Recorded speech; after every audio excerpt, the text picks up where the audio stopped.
All right, follow-up video on our squats, everything you need. I got some great comments down below on the first one. I love hearing from you guys. Thank you very much for chiming in. So I wanted to make this to kind of expand upon some of those ideas. Number one is people were voicing concern over what about like posterior chain, hamstrings and stuff. Absolutely, definitely. Every good program should have something that works the posterior chain, be it deadlifts, cleans, bridges, something. So definitely hit that. However, the squat should definitely be a major hamstring activation exercise. Here's why. Okay? Now, we've got our squat here, and the beautiful thing about the squat is it should use the entire leg chain equally. People were saying, well, isn't the squat quadricep dominant or something? It can be, but you don't want it to be. The idea with chain training is we want to get rid of the idea of muscle domination, unless of course we've got like a dominated exercise like, you know, the bicep curls or something. But even then we want the whole chain engaged. So if you look at like muscle activation, like we got the quads here, we got like maybe the hips here, hamstrings are here, or whatever. What we want to do is bring everything on the same height of activation. So there's no domination anywhere. And of course, this requires proactive engagement and tension rather than reactive. Because 9 times out of 10, if someone's asking me about what about this, and I get this, and this is hitting, it's reactive. And here's the analogy. Reactive muscle tension is assuming your muscles are going to do what they're supposed to do if your, quote, technique is correct, meaning your body's in the right position. Physical position of where things are is like 1% of what's actually important in an exercise. Yeah, you need it. You don't want your knees like flopping all over the place. But really, like, to say you've got that, that's like saying, good, now I know how to write. It's just the beginning. You want to have proactive engagement, which means you're putting tension in your legs as you want it to be, not just as it is, which means your quads are working and your hamstrings and your shins and your calves. How does this happen? Okay, well, first of all, I've talked about in the past your glutes and your hamstrings. This is what I call the seat of power. When you are coming down into a squat, you want all of this to be tensed up, the mother load of power, okay?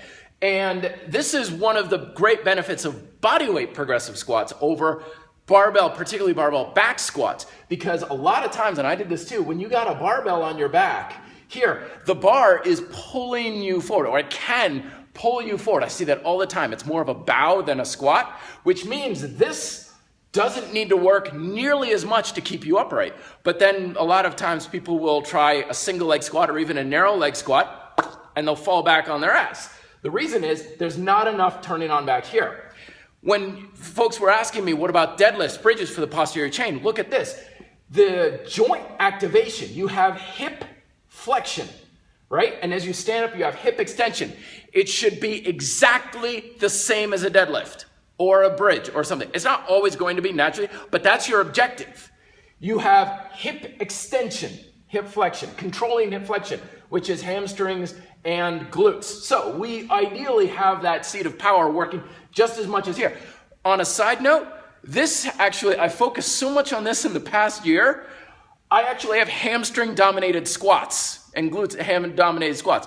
I actually, over the past couple of weeks, have needed to make more proactive tension in my quads when I'm squatting. So that's how powerful the proactive is and how much we can throw things out of balance is I'm actually dominated here. I need more tension here. The other thing too, people are talking about calves. What about calf raises and so forth? Absolutely, I love calf raises, do them all the time. But here's one of the big myths about squats again, is this idea of you gotta keep your weight on your heels. Lots of times I give people the squat test when, you know, they start training with me and stuff, and literally they're so far back on their heels, their toes are lifting off the floor. Every time I see this, I want to just bang my head against the wall. I'd be like, no. You want lots of your weight on the toes, and you want that knee coming way forward in order to make this happen, okay? Now, I know what you're thinking, but what about here? No, you still want weight on your heel.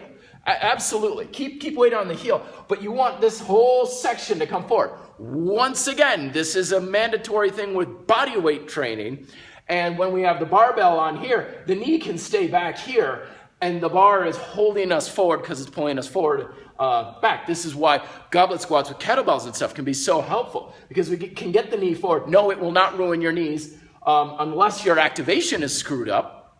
That's for another thing, but that's what chain training aims to eliminate. But when you have tension on your toes, your calves, when you get into the bottom squat, should be going nuts. Absolutely berserk with tension. In fact, I've had some people, when they try doing single leg squats, they'll tell me they feel it in their calves more than anything else.